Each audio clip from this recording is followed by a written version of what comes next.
When I open my eyes and look up into the stars, the dark, moonless night staring back at me. It's funny how the night has something so pure, so dark, so beautiful, yet it is the one time in 24 hours we barely experience. Because there is something even more pure than the night sky, something we can't really explain, something that doesn't make sense, yet it's something that keeps us alive. Without it, we are doomed. We aren't ourselves. The lack of it makes us slip away from reality. How is it that something so important is so hard to grasp? There are so many things people tell you to do to make it better. Tea, magnesium, red light, there are even trackers for it. Why is it that the harder we try to rest, the less rested we feel? I'd lie in bed at night thinking about how to sleep. The irony didn't escape me. Sleep isn't something you do, it's something you allow.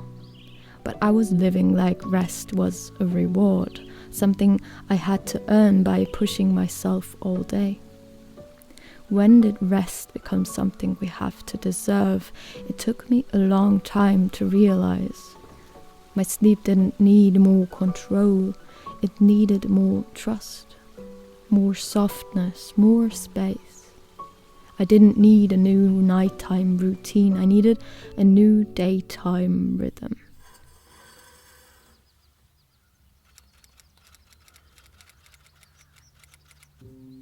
So I started small. I stopped checking my phone first thing in the morning. I let the morning sun hit my face before a screen ever could. I walked slowly. I noticed things, a leaf, a bird, my own breath. Maybe the quality of your sleep has less to do with your night and more to do with how gently you move throughout your day.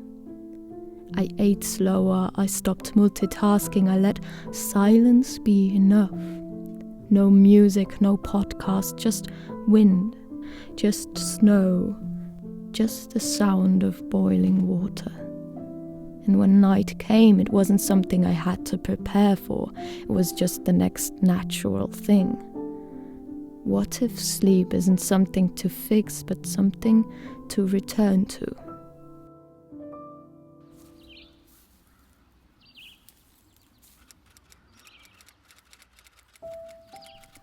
Now I don't track my sleep, I track how alive I feel when I wake up. I don't count hours, I count mornings that feel like peace. At some point I stopped asking, how can I fix my sleep, and started asking, what is keeping me from feeling safe enough to rest? Because that's what sleep really is. It's not a skill, it's not a hack. It's the body saying, I trust this moment enough to let go. And I didn't trust the moment because my days were full of rushing, planning. I was trying to live efficiently, which is another way of saying I was trying to live faster than myself.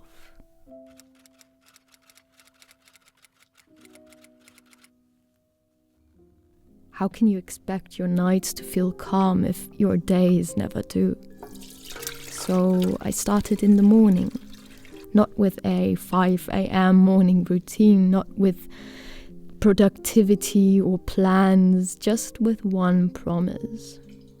I will not start my day in a rush. I let myself rise slowly. I walk outside barefoot even when it was cold. I let the world in gently. Throughout the day I stopped measuring my worth by how much I got done. I started measuring it by how present I could be while doing it.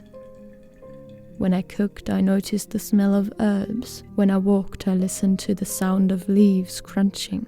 When I was alone, I breathed like I met her. Now my nights aren't perfect. I still have restless ones, but they don't scare me anymore because I don't fight them. I know I'll sleep when my body is ready, and I trust myself to rest again. Not because I optimized anything, but because I softened everything.